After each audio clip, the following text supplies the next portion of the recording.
श्री गणेशाचा ज्ञानयज्ञ.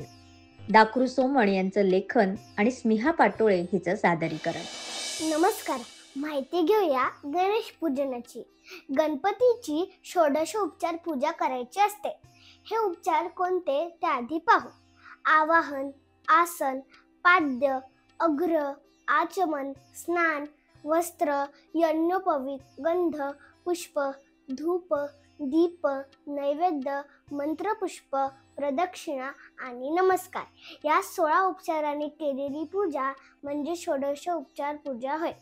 एखाद्या वंदनीय आदर्श व्यक्तीला घरी बोलावून जसे स्वागत करतो तसे श्री गणेशाचे स्वागत आपण या षोडशोपचार पूजेमध्ये करीत असतो. आवाहन म्हणजे निमंत्रण देऊन सन्मानपूर्वक स्वागत करतो. बसायला आसन देतो. पाद्य म्हणजे त्याचे हातपाय धुतो, प्यायला पाणी देतो, स्नान घालतो, वस्त्र देतो, यज्ञोपवीत देतो, गंध अक्षता लावतो, त्याच्या आवडीची फुले अर्पण करतो, धूप लावून वातावरण सुगंधित करतो, दीप लावून ओवाळतो, नैवेद्य अर्पण करतो, विडा दक्षिणा देतो, मंत्र पुष्पांजली म्हणतो आणि प्रदक्षिणा घालून नमस्कार करतो. गणेश पूजा ही केवळ कर्मकांड न समजता त्यामागचा भाव लक्षात घ्याव्यास हवा.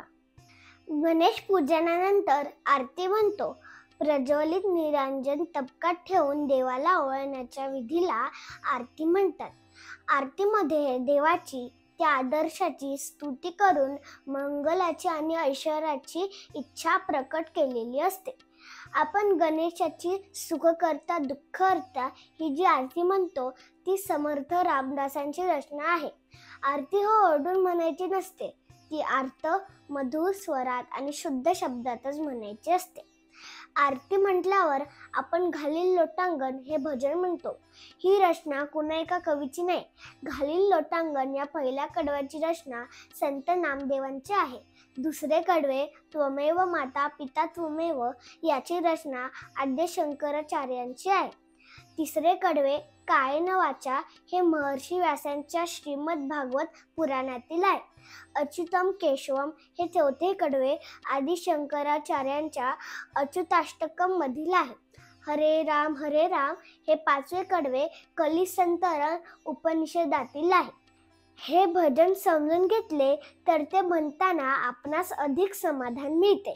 गणपती बाप्पा मोरया, मंगलमूर्ती मोरया.